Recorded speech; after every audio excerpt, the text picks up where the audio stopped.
예, 김정준입니다. 인사드리겠습니다. 귀한 시간에 초대해 주셔서 감사합니다. 사실 이야기 드리기가 쉽지 않은 게 이 전문가들이 다 계시고 또 제가 어려워할 만한 선배들께서 자리하신데 제가 앞에서 이렇게 말씀드린다는 게 참 쑥스럽고 그렇습니다. 그리고 최근에 참 말이나 글을 쓰기가 참 어렵다라는 걸 느끼는 게 한차 순간에 워낙이 앞서 이사장님 말씀 계셨습니다만 워낙이 세상이 지금 좀 험악한 그런 상황이다 보니까 한차 순간에 오해를 사고 뭐 그런 일들도 상당히 많은 것 같습니다. 또 이제 좀 자극하려고 하는 그런 것도 있는 것 같아요. 오늘 아침에도 사실 이제 제가 동아일보에 아침에 칼럼을 하나 썼는데 그 칼럼의 내용이 친노와 친문은 다르다라고 하는 내용이었습니다. 그런데 어느 쪽이 옳고 어느 쪽이 그러든 간에 옳고 그런 걸 이야기하는 것이 아니라 차이가 있다. 그러니까 예를 들자면은 노무현 대통령 같으면은 뭐 한미 FTA라든가 제주 해군기지라든가 이런 중요한 정책에 있을 보듯이 시장에 또 지방 분권 같은데 아주 열정을 가졌던 그런 거에서 보듯이 시장이나 공동체 이런 것을 상당히 중시하는 국가부만큼 중시하는데 이 친문 쪽에서는 그런 게 별로 보이지 않는다. 그 다음에 또 뭐 이런 이야기 등등을 쓰고 했는데 신문사에서 제목을 뭐라고 제가 그래서 친노와 친문 이 정도로 달았는데 이 작은 미다시 카피가 나온 거 보면은 상당히 전투적인 그런 걸 달아서 나왔어요. 말하자면 친노와 친문은 다르다. 여기서부터 시작해가지고 노무현 개선한다고 말하지 말아라. 뭐 이제 옛날에 또 이제 그와 비슷한 일이 있었는데 제가 부동산 정책에 있어서 이건 이렇게 이해해 줬으면 좋겠다라고 썼는데 청와대 홍보팀이 뭐라고 썼는가 하면 뭐 해군은 없다. 뭐 이런 식의 군사적 용어로 써가지고 제가 굉장히 얻어맞았던 적이 있습니다. 말하고 글쓰기가 상당히 힘들어지는구나 라고 하는 이제 생각을 해봅니다. 그러면서 오늘 이야기를 시작하는데 그래도 제가 솔직하게 제가 마음에 두고 있는 것 또 느끼는 것을 응답해 주시겠습니까? 있는 대로 다 이야기 드리도록 하겠습니다. 지금 저 사진이 앞서 또 말씀이 계셨습니다만 우리 사회가 굉장히 지금 어떻게 보면 참 험악하게 가는데 저게 그 1871년에 있었던 신미양요 때의 그 사진입니다.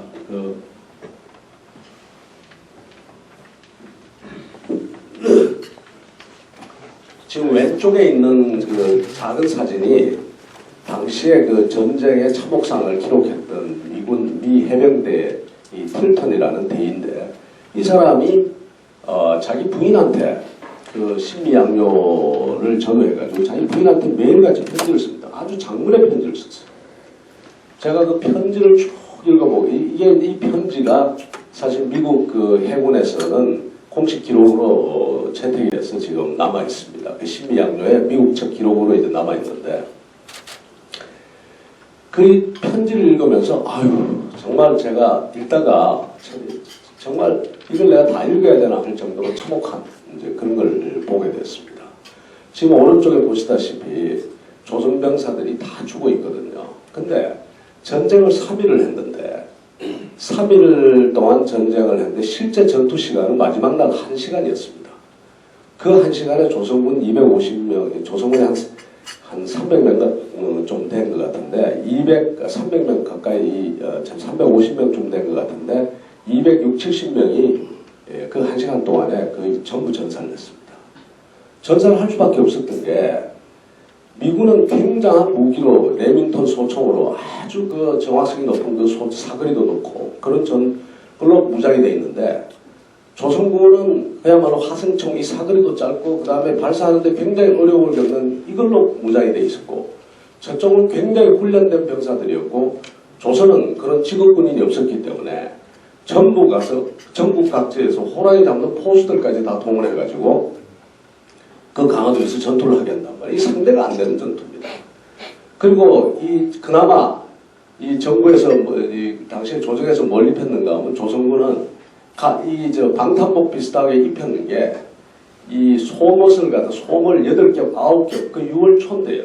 굉장히 날씨가 아마 더웠을 겁니다. 그런데 그 속옷을 8겹, 9겹 되는 그 속옷을 입혔어요. 결국 1시간 동안에 다 죽는데 죽은 사람들이 대부분 어디에 총을 맞아 죽는가 하면 전부 머리에 관통상을 다 입습니다. 저쪽에서 레밍턴 소총으로 성벽 위에 올라가가지고 싸우는 조선군을 향해서 그대로 머리에다가 저격하듯이 쏘는 거예요. 그리고 나중에 이 화성총에 불 붙일 시간도 없고 하니까 미군 병사가 올라오는데 그것을 이 흙을 가지고 눈에다가 뿌리고 돌멩이를 던지고 이러고 싸우다 죽습니다. 그러니까 바로 그 자리에서 260, 70명이 다 이제 전사를 하고 나머지 한 50몇 명은 또 바다에 뛰어들어서 자결을 합니다. 왜 자결을 했느냐? 조정에서 뭐라고 했는가? 살아서 돌아오는 자는 가족까지 다 죽이겠다고 했다. 자기가 죽음으로써 가족을 살기 위해서 자결을 20몇 명이 포로로 잡혔는데 그 포로를 미군이 데려가라 하니까 조선 조정에서 뭐라고 그러는가 하면은 그런 말하자면 그 전쟁터에서 살아남은 그런 비겁한 자들은 우리가 인수할 이유가 없다. 라고 말하자면 인수를 거부합니다. 제가 왜 이야기를 드리느냐. 이게 나라냐 묻고 싶은 겁니다. 이게 나라냐. 병사도 없어가지고 전국에 호랑이 잡는 포수를 갖다가 데려다가 그 가가지고 레밍턴 소총으로 무장된 그 미군을 향해서 가가지고 이 화성총 그거 대고 그 다음에 내보내면서 기껏 한다는 말이 살아서 돌아오는 자는 죽이겠다라고 공갈이나 치고 이게 국가가 아니라는 거예요. 그러니까 조선은 언제 망했냐? 사실상 1910년 우리가 합병에 의해서 조선이 망한 게 아니라 이미 1870년대 그 이전에 이미 다 망하고 없던 나라입니다. 겨우 숨만 쉬고 있던 나라예요. 왜 이렇게 됐느냐? 우리가 알다시피 정조대왕 이후에 보면 그렇지 않습니까? 정말 그 당시에 사회 변화가 엄청나게 심했는데 그야말로 상공업이 발달하면서 새로운 어떤 그 상공업 세력이 등장하고 서양으로 치면 부르주아들이겠죠. 등장하고 그러면서 이런 새로운 그 상공업 세력들이 양반의 지위를 위협하게 돼요. 그래서 신분 질서가 흔들리고 그 다음에 기본적인 그 농업 중심의 그런 질서가 흔들리고 또 외부에서는 개방 압력이 엄청나게 가속화되는 이제 그런 시기인데 세상이 바뀌면 당연히 뭘 해줘야 되는가 하면 국가의 운영 체계나 그렇지 않으면 국가의 운영하는 그 내용이 달라져야 되는데 전혀 달라지지 않았다. 그리고는 정조대왕 이후에 소위 안동김씨, 풍양조씨 이러면서 세도정치가 이어지는데 그 세도정치라는 것은 저보고 어떻게 정의하느냐고 물으시면 저는 이렇게 정의합니다. 딴 것 없다. 시족 중심이고 뭐고 간에 이 세도정치는 권력을 잡기는 잡는데 그 권력의 목적이 없는 겁니다. 목적이 뭔가 하면 권력 그 자체를 위해서 그 권력을 잡는 거지 그 권력으로서 무엇을 하겠다는 목적이 없는 거예요. 오로지 권력 그 자체만을 위해서 자기들끼리 죽이고 살리고 하면서 그러고 국가를 운영합니다. 그러니 세상은 엄청나게 빠른 속도로 변하는데 무엇을 할 것인가에 어떤 방향성도 없고 목적도 없이 권력 그 자체만 가지고 싸우는 정치가 조선조 말까지 계속됐다. 그것이 국가가 망하지 않고 배기겠느냐는 겁니다. 일찍이 선각자들이 야 이것은 잘못되었다라고 무수하게 이야기를 했습니다. 말하자면 이익선생 같은 분은 세상이 바뀌면은 그 국가의 근본적인 질서가 바뀌어야 되고 국가 운영의 기본 틀이 바뀌어야 되는데 어떻게 해서 그걸 바꾸지 않느냐. 정치하는 자들은 마치 말하자면 격가지나 건드리고 있다. 이렇게 이야기를 했습니다. 백성들의 삶은 지금 꼭 뭐하고 같은가 하면 우물이 있는데 그 우물로 아이가 지금 기어 들어가고 있는데 꼭 빠지는 거죠. 그러니까 그 아이를 빨리 건져야 되는데 뒤에서 뭐 하고 있는가 하면은 그 애 빠진다 소리만 하지 실제 건지려는 노력을 안 하는 거예요. 그리고 또 국가 개혁에 있어서도 엄청난 큰 틀의 계획이 있어야 되는데 말하자면 우리가 그 어떤 새로운 농기구를 만든다면 농업 생산성을 높이기 위해서 새로운 농기계가 전부 홈이고 삽이고 다 전부 모아가지고 그걸 용광로에 넣어서 새로운 기계를 만들어야 되는데 지금 정치인이 하는 자들은 뭐 하는가 하면 대장장이 노릇을 하고 있다. 그건 뭔가 하면 홈이 그저 낮이나 갈고 그 다음에 그것이나 좀 두들기고 하는, 녹이나 닦고 하는 이 짓을 하고 있다. 그러니까 격까지만 이렇게 국가의 근본을 건드리지 않고 격까지만 하고 있으니 어떻게 나라가 성하겠느냐라고 통탄을 했어요. 정약용 선생은 그렇게 이야기를 했습니다. 정약용 선생의 경세유표 서문에 보면 이렇게 되어 있습니다. 군기론에 보면은 활을 들면 좀 먹은 부스러기가 술술 나고 화살을 들면 기초기 우술 떨어지고 칼을 뽑으면 칼날이 칼집에서 나온다.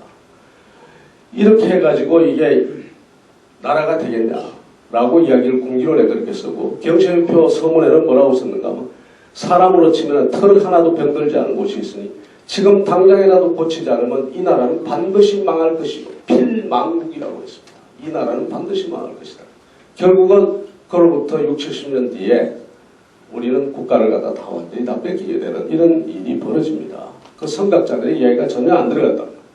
근데 우리가 아시다시피 일본은 어떻게 했나 당시에. 일본도 아시다시피 그 임진왜란 때는 굉장한 그 군사력을 가지고 조선을 침범하고 명을 치겠다고 큰소리치고 했지만 이후로 나중에 명치 그 막부가 그 독과 막부가 쭉 이어지면서 나중에 그 페리 제독이 일본의 개항을 요구하고 했을 때는 일본은 굉장히 취약한 국가였습니다.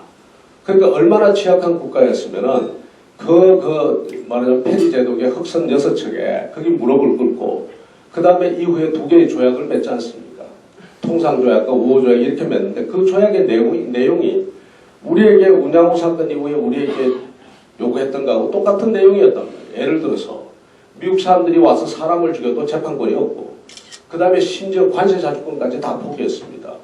물건을 사면은 거기에 대해서 관세를 부과하는 게 국가의 권리인데 일본이 어떻게 했는가 하면 그 관세를 올릴 때는 반드시 미국과 협의해서 올리도록 했단 말이에요. 그래서 관세 자주권까지 포기하는 굉장한 불평등 조약을 무릎 꿇고 그것을 받아들일 정도로 취약한 국가였다.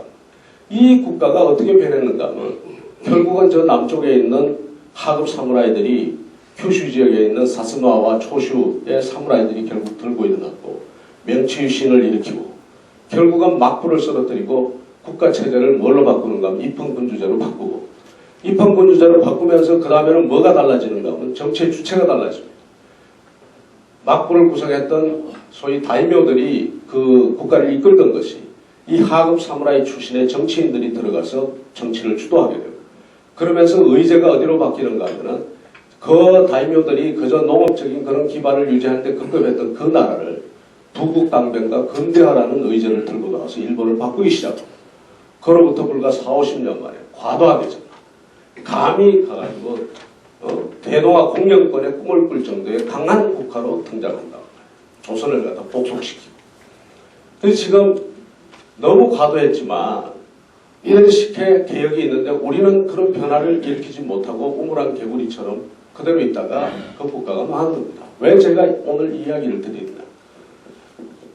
앞으로 우리 국가가 다시 말하자면 일본의 복속이 된다든가 하는 그런 일은 안 일어나겠죠. 그리고 식민지 되고 하는 일들은 안 일어나겠죠.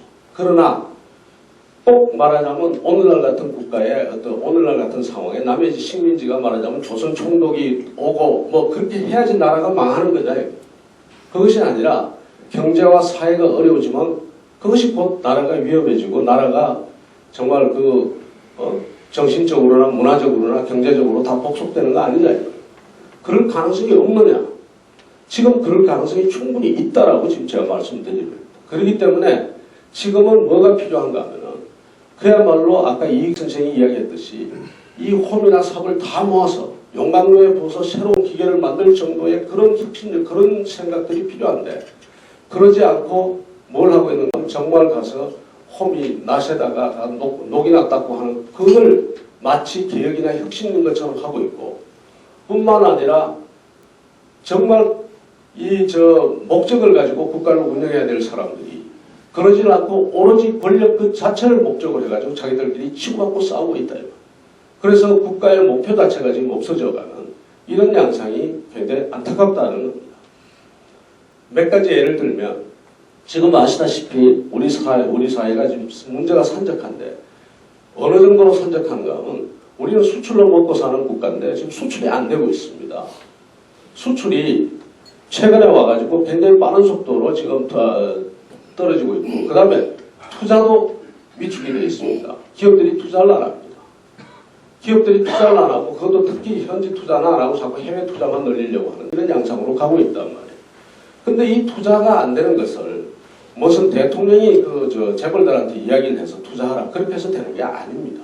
왜냐하면 환경이 엄청나게 변하고 있는 거예요. 우선 기술 환경이 보시다시피 지금 옛날의 기술들은 라디오 하나가 세계 전체 퍼질 때는 이렇게 수십 년 세월이 걸쳐서 라디오 기술이나 텔레비전 기술이 쭉 해가지고 이것이 하나의 기술이 생성해서 나중에 아주 최고점에 이르기까지 수십 년의 세월이 걸렸는데 최근의 기술들은 굉장히 빠른 속도로 가가지고 시장에 나왔다가 등장했다가 사라지고 그러니까 기술 혁신의 속도가 너무 빠르니까 기업 입장에서는 야 이거 잘못하다 공장 짓는 순간에 신기술 나와서 내가 가서 손해를 그 공장이 다 쓸모없게 되는 이런 일들이 지금 벌어진단 말이에요. 그러니까 이 자본을 가진 사람이 투자하기가 겁이 나는 겁니다. 나중에 다시 이야기가 나올지 모르겠습니다. 그러면 어떻게 하느냐. 당연히 뭐가 있어야 되는가 하면 그 위험을 완화시킬 수 있는 해칭해 줄 수 있는 여러 가지의 자본시장의 시스템이라든가 이런 것이 갖춰져야 되는데 우리가 그게 안 돼 있단 말이에요. 그러니까 이제 그 다음에 여기 보십시오. 투자를 하기가 참 힘든 게 이 원자재 가격만 보더라도 2000년대 초까지만 해도 비교적 가가지고 이 원자재 가격이 안정돼 있었는데 2000년대 후반부터 돌아오면서 이 원자재 가격이 2배, 3배를 뛰기 시작합니다. 그러니 어떻게 가지고 투자를 마음대로 하겠습니까? 원자재 가격 왔다 갔다 하죠. 환율 왔다 갔다 하죠. 게다가 한국은 어떤 노사봉규 그런 변수가 있지. 이 기업 입장에서는 정말 위험한 여러 가지. 근데 우리 사회에 이 해칭해주는 시스템이 이것을 위험을 완화시켜주는 시스템이 있느냐? 그렇지 않거든요. 그러니까 어렵고. 투자를 한다고 해도 뭐가 안 나오는가 하면 고용이 안 나오지 않습니까? 지금 이게 슬로바키아에 있는 현대 기아차 공장이고 이게 크라이슬러 공장입니다. 막 이렇게 돼간단 말이에요. 고용이 안 나오죠. 그 다음에 어떤 일이 벌어지는가 하면 고용이 안 나오니까 이것이 지금 세계 전체의 분업 체계를 바꾸고 있습니다. 왜? 옛날에는 사람을 쓰는 제조업이라든가 이쪽에 사람을 많이 쓰니까 사람의 질이 높은 한국 같은 데에서 여기서 물건을 만들어야 되겠다라든가 사람값에서 동남아나 서남아 같은 데서 물건을 만들어야 되겠다 이랬는데 이제는 소위 AI다, 자동화다, 전산화다 해서 사람 쓸 필요가 없어지니까 당연히 제조업이라든가 이것부터 시작해서 어느 쪽으로 가는가 하면은 수요 시장이 가까운 쪽, 에너지 가격이 가까운 쪽, 그 다음에 디자인이나 기술을 갖다가 습득하기 쉬운 쪽으로 자꾸 이동을 하고 있다. 그러니까 최근에 와서 어떤 현상이 되는가 하면 KBS가 보도한 겁니다만 미국의 부활, 미국 같은 나라에 이 수요 시장 가깝죠. 에너지 가격이 비교적 안정돼 있지. 그 다음에 가지고 기술이라든가 또 자본을 갖다 획득하기가 쉽지. 그런 쪽으로 산업들이 지금 다시 몰려드는 일종의 글로벌 분업 체계의 변화가 있는데 이 글로벌 분업 체계의 변화 속에서 우리는 어떻게 되냐. 우리는 잃을 것이 너무너무 많은 국가가 지금 되어 있습니다. 제조업 분야부터.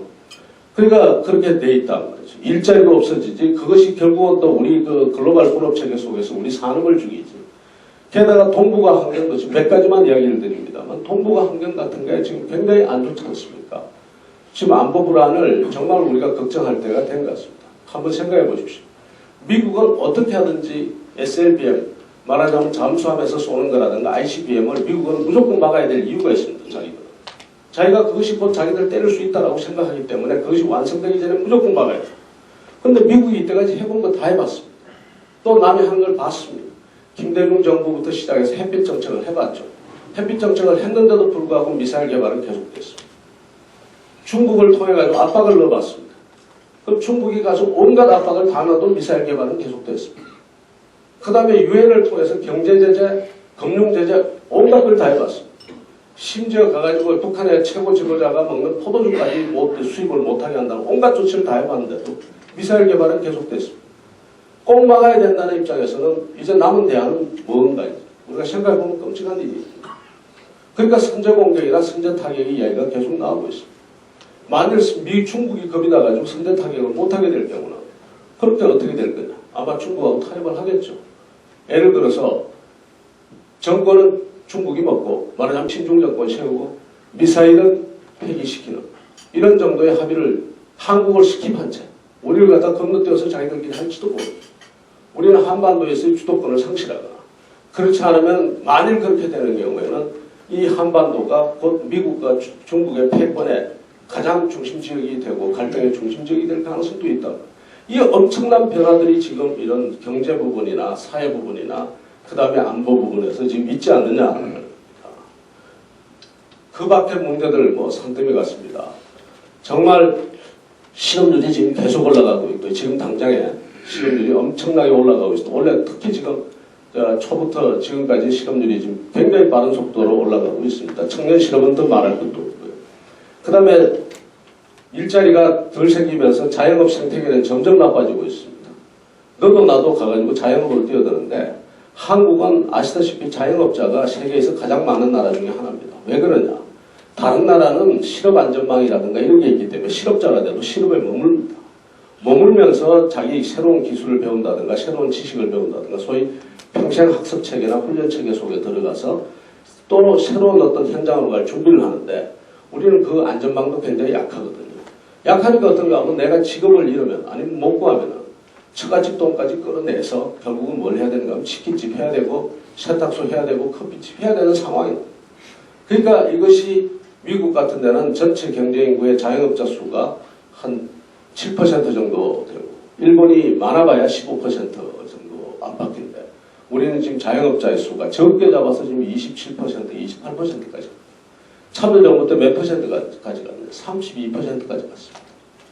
그러니까 이것이 자영업자끼리 서로 죽이는 관계 생태계가 간판이 노다지 바뀌는 거예요. 인테리어업자만 지금 먹고 산다는 이야기도 있습니다.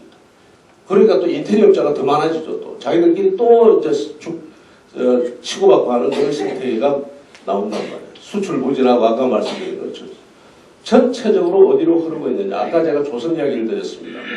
조선 이야기의 그 아주 정점은 뭔가 하면 비숍 여사가 쓴 그 코리아 앤 허 네이버 그 한국과 그 이웃 나라들이라는 책에 보면 400몇 페이지에 보면 그렇게 나옵니다. 한국은 조선은 모든 것이 딱하고 천하고 초라한 나라다. 그야말로 헬 조선입니다. 그 헬 조선을 향해 가지 않는다고 과연 누가 장담할 수 있느냐 이런 얘기가 나옵니다. 앞으로 그러면 희망이 있느냐? 우리 사회가 우리의 지금 이런 문제들을 해결할 능력이 있는가? 한번 물어보죠. 예를 들어서 지금 산업구조조정을 해야 됩니다.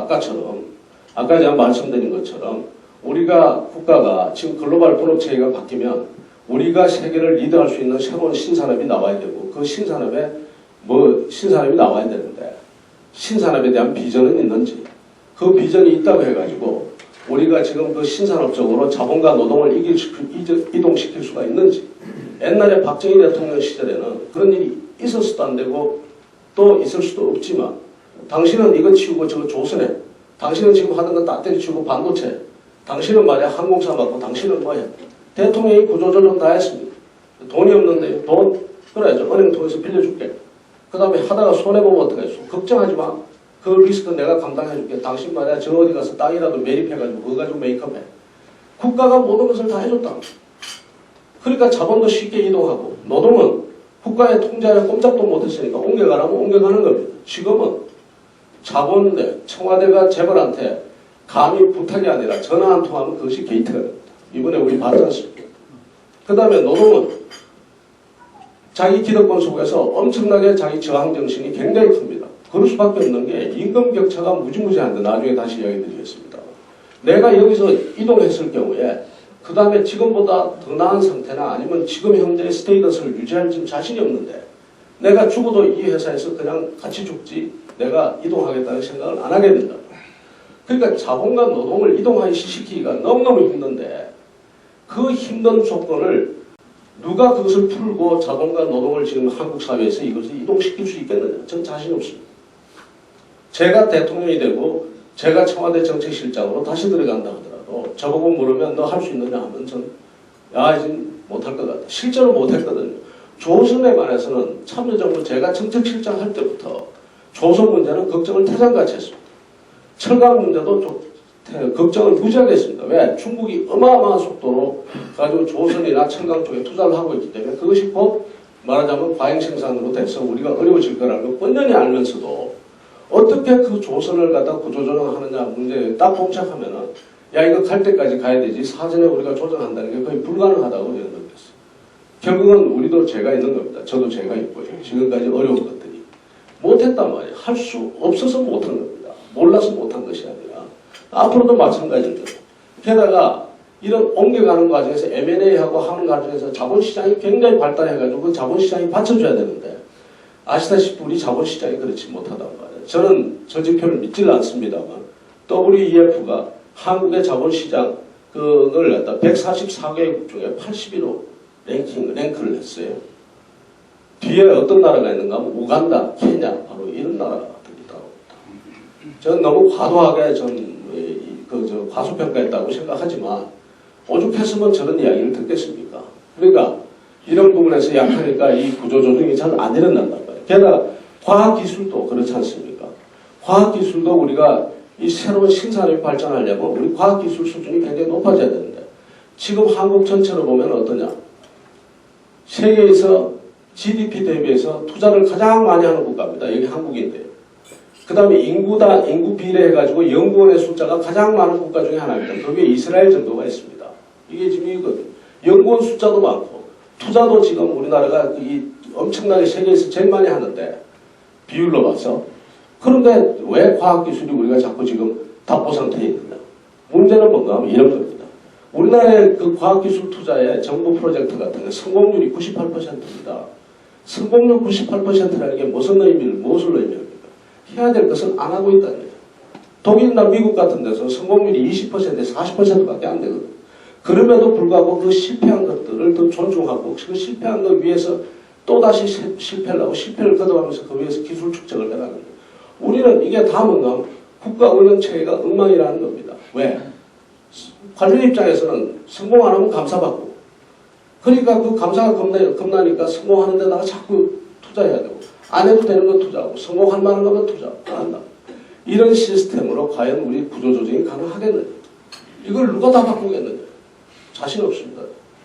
그 다음에 이거 한번 보십시오. 세계의 지금 노동자들이 변화하고 있습니다. 어떻게 변화하고 있냐. 지금 이제 ILO에서 나온 보고서입니다만 유럽만 하더라도 2000년에서 불과 한 20년 동안에 어떻게 변해야 된다고 생각하는가 하면 소위 4차 산업이다 신산업이다 이런 게 일어나니까 근로자가 지식 근로자가 돼주고 근로자가 혁신 근로자가 돼줘야 됩니다. 이렇게 가야 된단 말이에요. 이렇게. 여기 지금 아주 높은 수준의 그 혁신 역량과 지식 수준을 가진 근로자가 늘어나야 되고 그 다음에 가가지고 아주 단순한 어떤 지식과 기술을 가진 근로자의 수는 줄어들어야 되겠죠, 당연히. 그래서 지금 실제로 미국이나 특히 독일 같은 데는 전체 근로자를 전부 지식 근로자로 다 바꾸고 있다.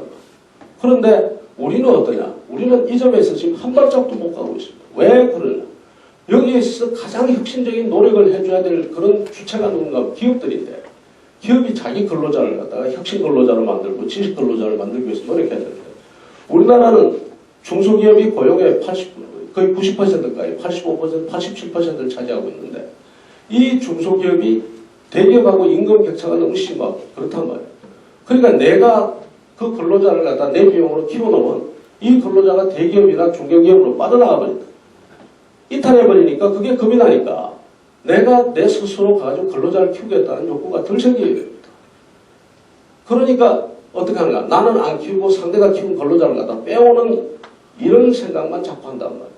독일 같은 데는 안 그렇잖아요. 기업 간의 임금 격차도 적고 그러기 때문에 비교적 자기가 키워놔도 플라이트 현상, 이탈하는 현상이 적기 때문에 전체적으로 크는데 우리가 지금 여기에 걸려있는 겁니다. 대기업과 중소기업의 지금 임금 격차가 중소기업 60%밖에 안 되는 이런 구조가. 그러니까 이런 문제는 그럼 앞으로 그러면 이거 당장 해도 대기업과 중소기업의 임금 격차를 어떻게 줄일 것이냐. 당신 줄일 방법이 있어? 이거 줄일 방법이 안 나온단 말이야. 지금 무슨 수로 어떤 정권이 어떤 지도자가 과연 이걸 할 수 있겠냐. 오히려 지금 진보라고 하는 사람들이 오히려 대기업 근로자들하고 더 말하자면 더 강한 유대를 형성하고 있는데 이게 과연 가능하냐. 지금 우리 대학에 있는 사람들한테 딱 물어봅니다. 대학만 하더라도 지금 소위 말하는 이 정규직 출액에 있는 교수들이라든가 이런 사람들이 받는 봉급과 계약직 교수가 받는 봉급 사이에는 이 몇 배가 차이 난단 말이에요. 그런데 그것을 누가 어느 이사장이나 어느 총장이 들어와가지고 어느 정부가 들어와가지고 교수 월급과 말하자면 정규직 교수와 계약직 교수의 월급을 갖다가 맞춰주겠느냐. 이런 문제가 일어나는 겁니다. 그래서 이렇다.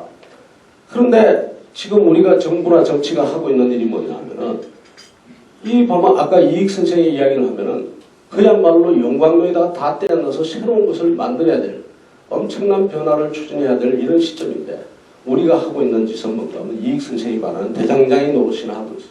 자, 예를 들어서 일자리 만들라 하니까 사회적 기업, 그 다음에 사회적 일자리 만들어야 된다. 대단히 중요하다고 생각합니다. 사회적 일자리 늘어나야 되고 사회적 무슨 저 기업 늘어나야 된다고 생각합니다. 그러나 한편으로 보면 그거 가지고 되겠냐? 그거 가지고. 우리가 지금 젊은 아이들이 원하는 직장만 하더라도 그게 아니죠. 사회적 일자리 통해 가지고 받는 정도의 월급을 받는 그런 일자리가 아니고 최소한 가가지고 자기 좋아하는 사람 1년에 가가지고 무슨 저 지갑이라도 하나 사줄 수 있는 정도의 그 월급을 받는 그러한 부가가치가 높은 그런 일자리를 원한단 말이에요. 이런 일자리가 과연 만들어지겠냐? 그 다음에 중소기업이 하는데 무슨 저 중소기업청이 인재 육성 지원하는 기업을 갖다 지원하고 야, 이 정도 가지고 되겠냐는 겁니다. 해야죠. 당연히 이 일들은 100% 정말 해야 될 일이고 우리 사회에 필요한 일이라고 생각합니다. 근데 이 정도 가지고는 안 된다. 호미도 갈아야 되고 낫도 갈아야 되지만 실제로는 더 말하자면 더 혁신적이고 더 큰 일들을 해야 된다는 거예요. 그런데 우리 사회에 지금 우리 정치나 정치의 구조를 한번 보면 이런 문제에 대한 인식이 있느냐 그리고 그 문제에 대해서 진지하게 접근하는 그런 태도가 있느냐 없는 것 같습니다. 오히려 어떤 사건이 생기면 그 사건을 가지고 문제가 생기면 그 문제를 해결해야 되는데 문제를 해결하려고 들질 않고 문제를 무기로 삼아서 상대를 찌르는 무기로 삼아요. 예를 들어서 세월호 같으면 안전에 관한 문제 아닙니까? 안전에 관한 문제면 세월호 사건이 터졌다 하면은 그 세월호 사건이 왜 터졌을까를 고민을 하고 그 다음에 필요하다면 정부 보조금을 늘리든 아니면 금융 시스템을 바로잡든 정말 20년, 30년 된 30년 가까이 된 그런 노후화된 배를 어떻게 바꿀 것이냐 여기에 대해서 우리가 고민을 해야 됩니다. 근데 과연 지금 세월호 사건 터지고 난 다음에 지금 연안여객선의 그 어떤 지금 그 사업 현황이 달라졌느냐? 저는 별로 달라진 거 없다고 생각합니다. 근데 뭐 했냐? 계속해서 7시간 어디 갔느냐? 이거 가지고 문제를 삼았다. 7시간 대통령이 어디 갔느냐? 대단히 중요한 문제입니다. 이것도. 반드시 따지고 넘어가야 될 문제입니다. 그러나 그거 가지고는 안 된다. 뭐로 가야 되냐? 안전 문제를 해결하기 위한 데까지 가야 되는데 거기까지 가지 않고 스탑해버려요. 이건 뭔가 하면 바로 문제를 무기로 삼을 뿐이기 때문에 이런 현상이 생기는 겁니다. 그리고는 그 위에 올라타고서는 분노를 팝니다. 저 친구 때문에 이렇게 됐어. 저 친구 때문에 이렇게 됐어. 이건 노무현 때문이야. 이건 이명박 때문이야. 이건 박근혜 때문이야. 아까 제가 이야기했지만 우리 산업구조가 이렇게 된 게 전부 이 대통령 탓으로 다 돌릴 수 있고 그 다음에 또 이건 너 때문이다. 야당 때문이다. 여당 때문이다. 이렇게 갈 수가 있느냐. 근본적인 구조가 지금 잘못되어 있다고 지금 보는 겁니다. 그래서 이게 고쳐져야 되는데 참 제가 걱정하는 거는 이걸 고치기 위한 어떤 담론이 나와야 되고 여기에 담론을 걱정하는 지도자가 나와야 되고 이렇게 돼야 되는데 이게 잘 안 나온다. 왜 그러냐? 제가 이렇게 얘기합니다. 공장이 좋아야지 좋은 제품이 나오는데 우리 정치 공장 자체가 지금 엉망입니다. 이 공장이 엉망이고 공정이 엉망입니다. 그러니 좋은 제품, 좋은 담론, 좋은 정책이 생산되질 않는 겁니다. 공장이 엉망입니다. 그러니까 그 공장에 들어가서 어떤 형태로든 해보려고 하는 사람들이 엄청난 희생을 당합니다. 지금 저 오른쪽에 있는 게 뭔가 하면 노무현 대통령이 2009년 3월에 쓴 그 글을 제가 일부 인용해 놓았습니다. 뭔가 하면은 정치하지 마라라는 글로 아마 검색해 보시면 나올 것 같은데 정치를 하는 목적이 권세나 명성을 쫓아서 하는 것이라면은 어느 정도 성공할 수 있다. 그러나 이웃과 공동체, 역사를 위해 가치 있는 뭔가를 이루고자 정치에 뛰어든 사람이라면 한참 지나서 그 결과가 보잘것없다는 것을 알게 될 것이다. 열심히 싸우고 허물며 이 긴 세월을 달려왔지만 그 흔적은 희미하고 또렷하고 남아있는 것은 실패의 기록뿐 우리가 추구하던 목표는 저 멀리 있다. 노무현 대통령이 스스로의 정치를 실패라고 규정하고 그것을 굉장히 안타까워하면서 쓴 글입니다. 집권 중간에도 어떻게 했냐. 집권 중간에도 우리가 웃고 넘어갔습니다만 웃고 넘어갈 일이 아니었다고 생각합니다. 뭐라고 했냐? 대통령 못해 먹겠다. 그런 이야기 했습니다. 저는 그 대통령 못해 먹겠다는 표현이 그랬을지 정말 우리가 왜 대통령을 못해 먹겠다고 이야기를 했을까를 고민했었어야 될 일입니다. 실제로 모든 대통령이 이렇게 추락하고 있습니다. 다 추락하고 있습니다. 한 사람도 성한 사람이 저는 그렇게 이야기합니다. 박근혜 대통령 들어왔을 때 어떤 기자가 전화를 했어요. 아, 저 박근혜 정부 출범할 때 박근혜 대통령이 실패할 거라고 그랬는데 진짜 그렇게 됐습니다. 그래서 제가 그랬어요. 다음 대통령도 실패할 거예요. 다음 대통령도 실패할 거예요. 성공하기 어렵습니다. 결국은 이 정책을 밟을 겁니다. 왜 그러냐? 앞서 말씀드린 것처럼 우리 사회가 풀어야 될 문제를 풀어야 되는데 그런 담론조차도 제대로 생성이 안 되고 그것을 그 담론을 추진할 수 있을 만한 그런 힘이 모여지질 않기 때문에 서로가 말하자면 분노를 팔기에 바쁜 이런 시장이 형성되어 있기 때문이다. 저는 그럼 앞으로 어떻게 할 거냐? 제가 결론적으로 이야기를 드리겠습니다. 이렇게 이야기 드리겠습니다. 권력 구도가 아니라 책임 구도를 개편해야 된다. 지금 이렇게 된 이유가 저는 뭔가 하면 한국 사회에서 정치를 하는 사람들이 책임을 지지 않기 때문입니다. 국회가 엄청난 권력을 가졌습니다. 입법권이라는 어마어마한 권력을 가지고 국정을 주도하고 있습니다. 그런데 이 국회는 국정 운영에 관련돼서 책임을 지지 않습니다. 집합적으로 그냥 욕 좀 먹는 정도입니다. 책임을 지지 않아요. 저는 이 말하자면 책임을 지지 않는 세력들에게 책임을 부여하는 것이 저의 길이라고 봅니다. 우리가 그렇지 않습니까? 어릴 때 아이들이 말 안 듣고 말썽 피우는 아이한테도 책임을 부여하고 나면 반장을 시키고 분단장을 시키고 하면은 그때부터 이 아이가 달라집니다. 왜냐하면 자기가 책임이 있기 때문에 문제가 어딘 것을 보게 된다고. 지금 정치하는 사람들이 문제를 문제로 보지 못하는 것은 책임을 지지 않기 때문이라고. 그래서 어떤 사람들은 저 국회의원들에게 행정권을 줄 거냐? 말도 안 된다 하지만 저는 반대로 그러기 때문에 이 사람들에게 국정 운영에 관여해야 되고 심지어 행정도 맡겨야 된다고 생각합니다. 그리고 거기에 대해서 책임을 지게 해야 된다. 책임을 지면 어떻게 하는가? 책임을 지면 그때서야 문제를 문제로 보게 됩니다. 아, 이런 문제가 있구나. 그러고는 뭘 느끼게 되는가 하면은 아, 이 문제는 나 혼자 도저히 풀 수가 없구나. 지금 우리나라의 대통령은 언제 가야지 언제쯤 되면은 문제가 내 혼자 풀 수 없다는 걸 알게 된다. 대통령 되고 한참 가다 보면은 아이고 이거 안 되겠구나. 내가 풀지 못하는구나. 그때서야 느끼게 됩니다. 그러고서는 어떻게 하는가 하면 손을 내밉니다. 제발 나하고 같이 문제 좀 풀자. 노무현 대통령은 어떻게 했습니까? 대연정 제의했습니다. 대연정 제의했는데도 불구하고 정치권은 싸늘했습니다. 여당도 그렇고 야당도 그렇고 싸늘합니다. 왜? 아니 저 양반이 왜 작은 권력을 주려고 하지? 여당 입장에서는 그렇고 야당 입장에서는 뭔가 하면 권력이 다 왔는데 내가 다음 권력은 내 건데 왜 지금 내가 여기 들어가서 책임을 맡지? 난 책임 안 맡겠다는 겁니다. 만일 그때에 박근혜 대통령이 그 대연정을 당시 대표로서 대연정을 받아들이고 들어가서 우리 사회의 문제가 얼마만큼 심각한지를 볼 기회가 있었다면 절대로 대통령으로 저는 실패하지 않았다고 보고 한국도 이런 불행이 없었다고 생각합니다. 밖에 빠져나와 있으니까 문제가 보이지 않고 책임이 없으니까 문제가 보이지 않고 그러다 보니까 우리 사회 서로가 힘을 합쳐서 풀어야 된다는 생각 자체가 나오질 않는 거예요. 대결 구도로 계속됩니다. 그래서 책임을 나누는 수밖에 없다. 그래서 저는 권력구도 개편이라는 말을 싫어합니다. 권력구도 개편이 아니라 책임구도의 개편이라고 우리가 보고 그렇게 해서 권력을 나누는 것이 아니라 책임을 나누는 구도로 가요. 이번에도 그랬습니다. 제가 총리 제안을 받으면서 박근혜 대통령한테 나한테 조각권을 비롯해서 내각을 구성할 수 있는 권한을 다 주십시오. 그랬어요. 그러면서 제가 이야기 드렸습니다. 대통령님, 내가 청와대에 있어 보니까 나머지 마지막 1년 3개월, 1년 5개월은 있는 게 뭐밖에 없는가 하면 권한 하나도 없습니다. 권한과 권력은 하나도 없고 이미 만신창이가 됐고 뭐만 남느냐? 책임과 고통만 남습니다. 그 책임과 고통을 나한테 달라는 이야기입니다. 권한 달라는 이야기 아닙니다. 그 책임과 고통을 나한테 다 주고 그 다음에 외교 안보라든가 이런 것만 챙기시고 이건 다 주십시오. 그러면 여기서 내 몸이 부서지든 어쨌든 한번 나야 희생되면 그만이니까 희생되면 그만이고 맞고 나가 떨어지면 그만이니까 내가 한번 해볼 테니까 그 고난을 다 주십시오. 고난 주는 거 아닙니다. 책임과 고통을 저한테 넘기시는 겁니다. 이렇게 이야기를 드렸습니다. 고개를 끄덕하시더라고요. 왜냐하면 해보니까 괴롭잖아요. 해보니까 안 되잖아요. 그래서 제가 그랬어요.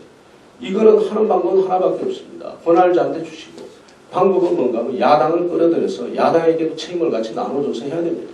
그러니까 거국내각을 해야 되는데 거국내각도 지금 정치권에서는 권력을 나누기 위해서 거국내각 이야기를 하는데 그게 아니고 야당도 들어와가지고 여기서 국정이 지금 어떤 상황에 있는지 문제를 알게 하기 위해서 야당 의원들이 들어와야 됩니다.